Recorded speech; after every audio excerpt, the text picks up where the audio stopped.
Over the course of the pandemic, we picked up a lot of habits. Sleeping in a little bit later, maybe, for some people. Working in sweatpants, guilty.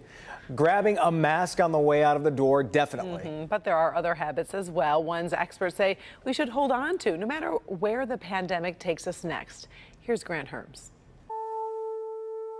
There's no doubt the pandemic has been stressful. Levels of reported and diagnosed anxiety and depression on the rise since the spring of 2020. When we're not in a pandemic, when we're stressed, what do? We go to the gym, or, we go on vacation. We do all the things that we had identified pre-pandemic that were not possible during this time of shutdown. So we turn to other things to take a break. Bread baking, viral dances, puzzles, and so many of us binging on a lot of TV.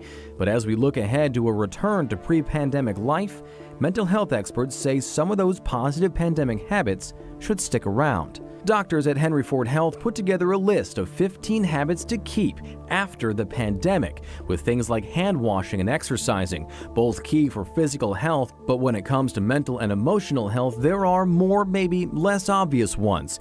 And we turn to Detroit psychologist Dr. Moten to help explain. We have to prioritize just keeping those things in our lives because it's so easy to get back to that rat race, as we call it. Near the top of the list, decluttering your home. Maybe it's cleaning out the closet or putting a fresh coat of paint on the walls. Decluttering helps ease the feeling of being overwhelmed. Also, keep creating. So many of us got back in touch with our inner artist or musician or needlepoint aficionado, a surefire and healthy way to express all that stress. Many people just really revisited hobbies that they had long discarded because they felt they didn't have the time, or they discovered new hobbies. Outside the house, keep in touch with nature. Keep taking those daily walks, make time for a picnic, or set aside time to keep up those gardens many of us started. It helps, again, to just keep you in this present state, this mindful state. Then there are the things we do together. That human connection, it makes us feel good. It releases those feel-good chemicals of endorphin, all of those things that really give us that feeling of just fulfillment and well-being. And make sure you make time for your family, even if you have been cooped up with them for more than a year. And as the pull of going back to work gets stronger. The work is going to be there. The work is going to be there, but you don't want to miss out on the time that you have with your family because the kids won't always be there. All of these habits come down to one big thing: setting aside time, even when it feels hard to do. If nothing else, this pandemic taught us how quickly things can change in an instant.